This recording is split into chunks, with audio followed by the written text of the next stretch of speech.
and welcome back to my channel. So a little while ago I was on Facebook and I came across these very interesting heels by Matsui Ryosuke. I'm not sure if I'm pronouncing that name correct, but these are the heels. And these heels instantly drew me in because they're fun pastel colors, but they've also got this feminine but kind of creepy hand going on, and I am all into the creepy stuff. So instantly I was like, these heels.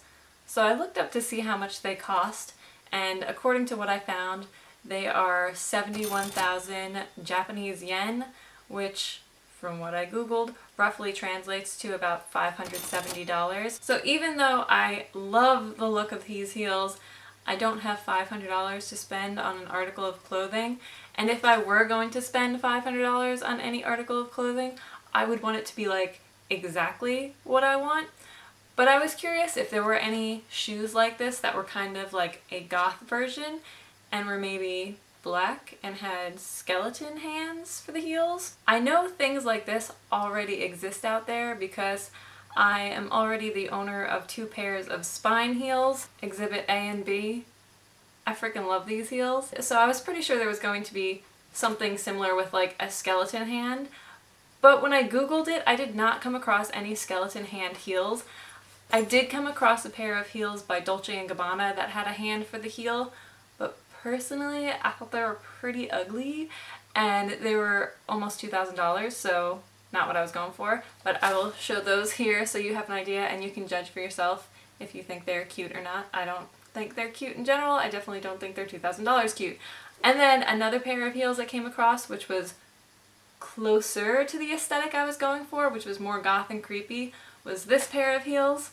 Unfortunately, I think this pair of heels kind of looks like a Oriental trading version of the heels, or maybe like a Party City version. It's just not well done and it's not cute. So since I could not find skeleton hand heels on the internet, I figured let's see if we can make some. So for my base, I got a pair of simple black heels from Goodwill for a whopping $5.99, and I began by taping them up to protect them. I didn't need to do this so early on, but oh well. Next, I started making the armature for my hands.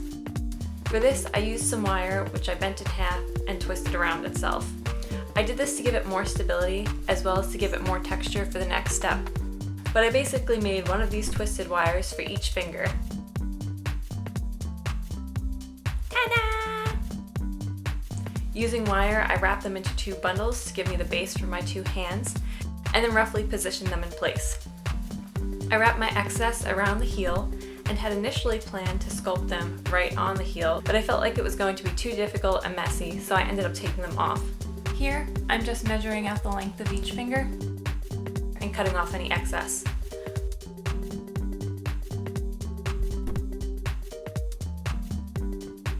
Once the base for my fingers were all the correct length, I wrapped them in aluminum foil. The reason I do this is because 1, it gives the epoxy a rougher surface that it can easily grip to, and 2, it means I use less epoxy.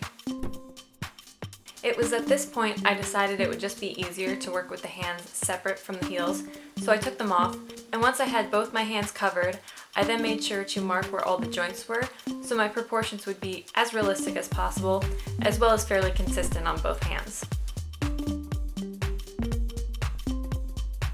For my sculpting material, I decided on 2-part epoxy. It's easy to work with, durable, and it hardens relatively quickly.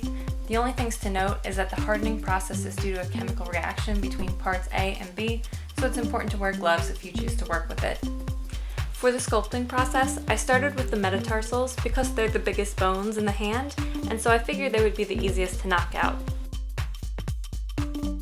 During the process, I found it was helpful to work on every other finger instead of working on the finger right next to the one I had just worked on. This gave me more room to sculpt and give the epoxy a little time to set up. That way, when I went back to sculpt on the adjacent finger, I wasn't messing up what I had just sculpted.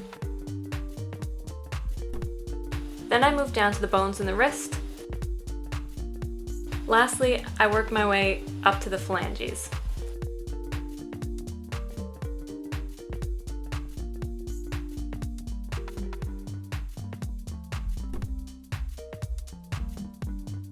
I did end up having extra wire sticking out the bottom, so I just cut the extra off with a Dremel.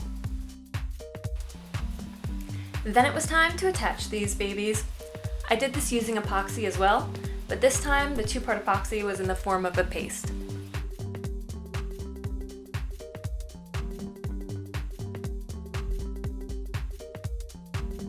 Once I had the hands placed where I wanted them, I moved on to making the radius and ulna.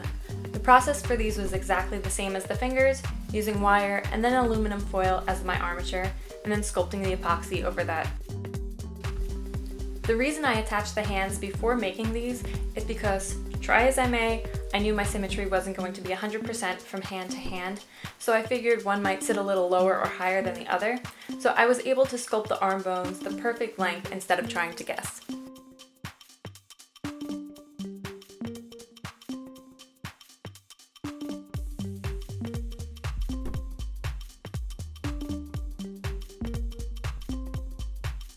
Now I could have waited for the forearm bones to dry and attached them and spray painted all the bones at once, but I was impatient, so I sprayed the hands first. I decided to go with copper because I personally love copper, and I love when it oxidizes and you get that green patina on it. So yeah, I just wanted to try it. I did this on a chair I'm refinishing and I like the way it looks, so I figured it would be interesting to see it on the shoes.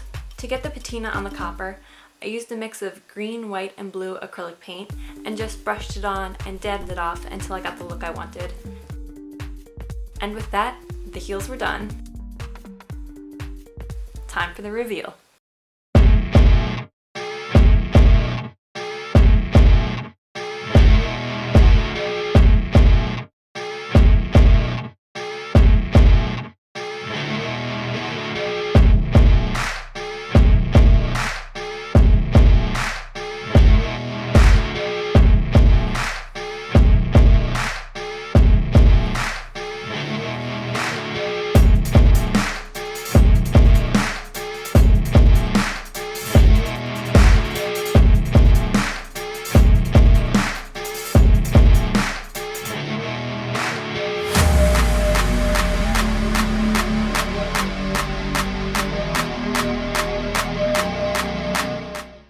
So all in all, I am super happy with how these heels came out. Do they look like they are $500 heels? Probably not. But they are almost exactly what I envisioned, and they were really fun and relatively easy to make, and I would 100% wear these, and I'm just really happy with how they came out. Hopefully if you clicked on this video, they are also your aesthetic and you appreciate them too. I'd love to know what you think about the heels. Would you prefer them in a different color? Would you wear a pair? Would you buy a pair? Would you spend $500 on a pair? Thank you so much for joining me. If you liked this video, please think about giving it a like. If you want to see more, please think about subscribing. I do have other shoe ideas in mind after working on these, and I definitely have a bunch more projects planned. Unfortunately, I'm not on a regular schedule right now because I do work full-time, so if you are interested in knowing when I update and seeing more, think about subscribing and maybe clicking on the bell so you get updates. If you want to see more of my art, I post mostly on Instagram. I still don't post that regularly, but that is where I post most often. Thank you so much for watching. I hope you enjoyed, and I hope to see you in the next one. Bye! I was curious. I should have a script because I'm not good at this. So since I could not find any skeleton here, I just made a reference.